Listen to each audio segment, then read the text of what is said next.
Kenapa hari berubah menjadi bulan, bulan berubah menjadi tahun, tahun berubah menjadi windu, windu berubah menjadi abad? Kenapa? Ya, selagi matahari masih berputar, dunia berputar, ya berputar. Kalau dia berhenti, ya kita mati. Itu jawaban orang yang tak bertuhan. Tapi bagi orang yang beriman, liya'lamallahu alladzina amanu. Allah mau melihat siapa yang imannya masih tetap bertahan. Tas sama-sama kulit, katanya sama-sama buatan Paris. Ketika sehari, seminggu, sebulan, hari menguji keaslian. Kalau benda materi nampak teruji keasliannya dengan hari, maka iman juga begitu. Siapa yang menyebut? Bukan Abdul Somad, bukan ulama, bukan ustaz. Allah Ta'ala menyebut liya'lamallahu alladzina amanu. Allah mau menguji siapa yang imannya tetap. Pak Ustaz, kenapa Allah menguji seorang hamba? Apa tak tahu Allah dia beriman atau tidak? Allah Maha tahu. Lalu kenapa diujinya? Allah mau kasih tahu si hamba itu dia layak tidak disebut beriman. Kalau tukang emas, kita bawakan cincin emas, kita mau jual, kita bilang ini emas asli. Lalu dia tes, dia bakar pakai api, dia bilang ini asli. Kenapa dia tes? Karena dia tidak tahu itu asli atau tidak. Allah menguji apakah karena Allah tak tahu? Allah Maha tahu. Wa na'lamu ma tuwaswisu bihi nafsuh. Apa yang berbisik-bisik dalam hatinya kami tahu. Lalu kenapa dia uji? Nampaknya Allah tak tahu saya ini beriman apa tidak. Makanya dia uji saya. Allah Maha tahu. Wa huwal alimul khabir. Dia Maha tahu. Yang tersurat, yang tersirat, yang berbisik, yang terucap, dia tahu. Lalu kenapa dia uji?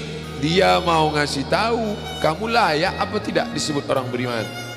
Dia mau ngasih tahu kamu yang tiap hari mengatakan asyhadu an la ilaha illallah wa asyhadu anna muhammadar rasulullah, amantu billah, raditu billahi rabba, wa bil islami dina, wa bi muhammadin nabiyya wa rasulah, wa bil qur'ani imama.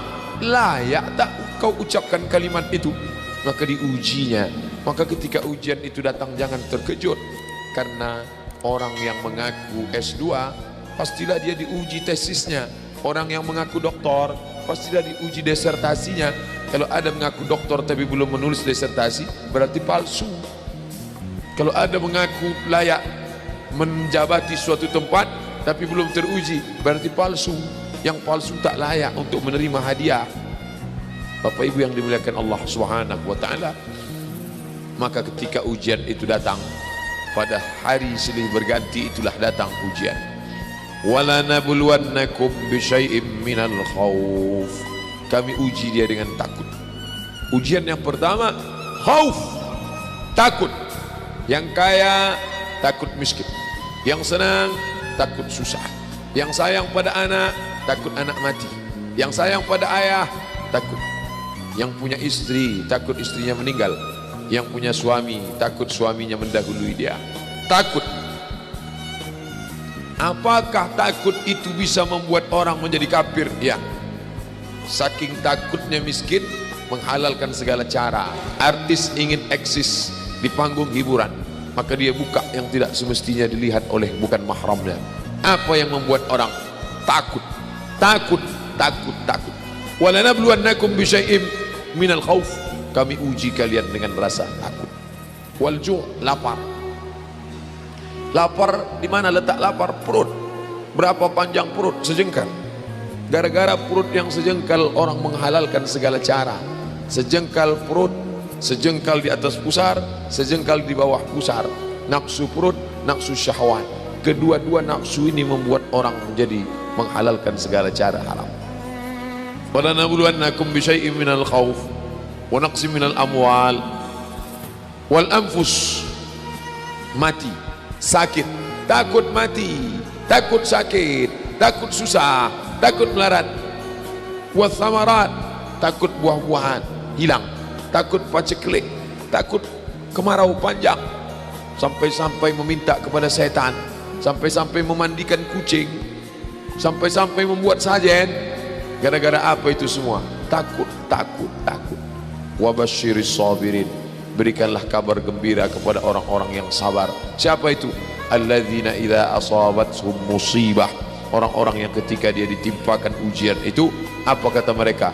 Qalu, mereka berkata, inna lillah wa inna ilaihi rajiun. Jangankan harta kami, jangankan anak kami, jangankan suami kami, jangankan rumah kami, jangankan jabatan kami, inna lillah, diri kami ini pun milik Allah, bukan punya kami. Kalau dia yang punya, apa salahnya dia ambil? Maka ketika harta diambil, salah satu yang membuat manusia kehilangan ketika dia merasa memiliki, ini punya saya, ini milik saya. Kalau orang sudah terlampau memiliki, maka ketika hilang muncul kekecewaan, salah sangka. Makanya kita ini selalu sering salah sangka. Kita sangka punya kita, padahal bukan punya kita. Lillahi ma fis samawati wa ma fil ardh. Apa yang di langit, apa yang di bumi, lillah, bukan punya kamu.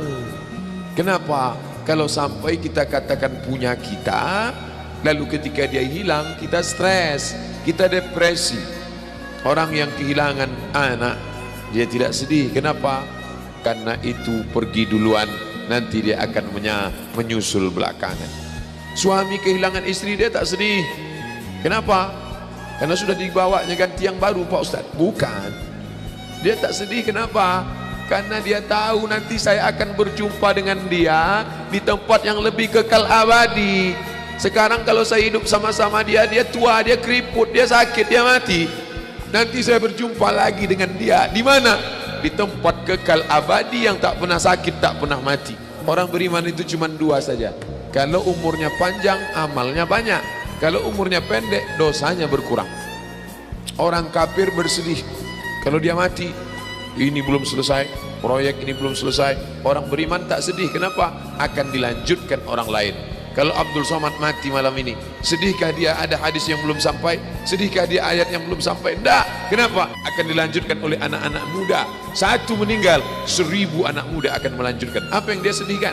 Justru dia bersyukur. Kenapa? Dengan mati malam ini, besok dosa tak bertambah. Dengan mati malam ini, besok tak menengok orang pakai celana sempit lagi.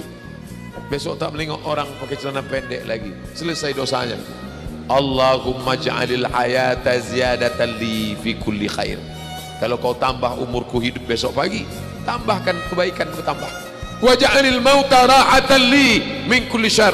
Kalau kau takdirkan mati malam ini, berhenti dari dosa, istirahat dari perbuatan maksiat. Maka orang Islam itu, ala, ketahuilah, inna awliya Allah, orang-orang yang menolong agama Allah, bagaimana sifat mereka? La khawfun alaihim wa la hum yahzanun. La khawfun, tak ada takut, wa la hum yahzanun, tak ada sedih.